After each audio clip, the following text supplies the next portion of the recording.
What's going on, guys? I'm going to give you a little update on what's happening with this election. For those of you who are wondering, I'm watching different channels. There's not a lot of clarification on where we really stand. So let me just jump right into it and start with the big boy state, Pennsylvania. As of now, Donald Trump is in the lead there by roughly 200,000 votes. You're talking about he has 3,199,000 votes. Joe Biden has 3,006,000 votes, thereabouts. Now, what could happen in that state? Well, that all depends on how many uncounted ballots are there and what percentage of those uncounted ballots might go for Joe Biden. If you would ask me personally, and I've been watching it as the votes come in, you've got 12% left to go. Biden's going to get deadly close, but might not take the state. I don't think Biden is going to take the state of Pennsylvania, but I might be wrong about that. That all depends on how many votes they have in the mail-in and what happens there. And even if he does take the state, it will definitely be disputed. Down to North Carolina, where Donald Trump is up by 80,000 votes. He's got 2.73 million. Joe Biden's got 2.65 million. So he's up a little bit over there.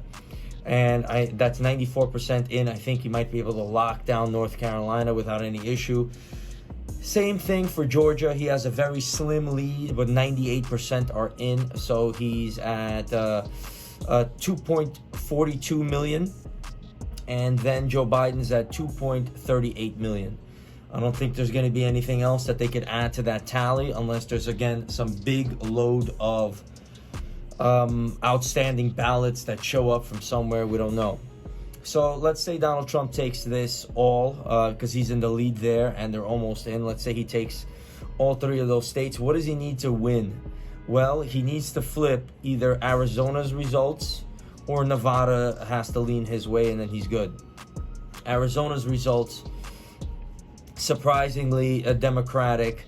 Joe Biden won by about 70,000 votes there. But there's something funny going on there, and they're saying there's some other votes. 84% are in. Can he close the distance with that? 16% remaining to report in? Possible.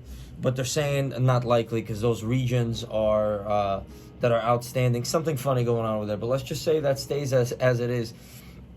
It comes down to Nevada. And where is Nevada right now? 75% reporting in. 25% left over, and Joe Biden's up by 8,000 votes. That could easily cross the threshold if the areas that are going to be counted in are rural areas. Will probably be for Trump. He might be able to take it unless they're counting the cities, Las Vegas or Reno or what have you. Then you might have Joe Biden there. So it really comes down to Nevada, surprising of all places.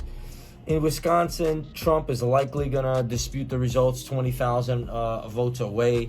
He's never going to give up this election, and he will likely come down to the Supreme Court, and they might have to look at where those mail-in ballots came from and how they got them, and if any were dumped or something was missing, because he's going to fight that fight all the way. Rudy Giuliani's already out there because he cannot lose and give Democrats control. So Rudy's trying to do something, because if the Democrats take control, they're going to start prosecuting and doing all sorts of crazy stuff to these guys as revenge because they were trying to prosecute them. They all have a little silent Cold War going on. So there you have it. That's the update. We're going to probably close this out for the most part tomorrow, in the sense that the states might give us the results.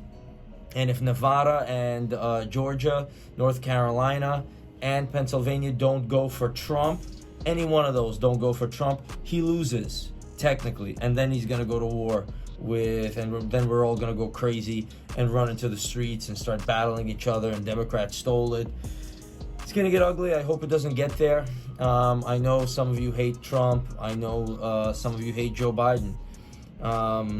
You know my feelings on the matter. I don't know why you have to go crazy over it. But, if Joe Biden wins and it wasn't my personal pick, I'll live. I heard his speech. I'm going to look at the bright side. Maybe they're going to do some infrastructure. Maybe he's going to have some sense. He only needs is one or two good ideas to properly either one of these guys are going to do is print money. Because if there's no money flowing for you, then you're not going to be happy one way or another. And we all want a prosperous life and a great economy, and we think that Donald Trump is the way to get there, or some of you think that Joe Biden's the way to get there. I would think that Donald Trump would be the better choice, but if it's not the case and it's not him, I'll live with Joe Biden and I'll hope for the best, and I hope you do the same, whoever wins.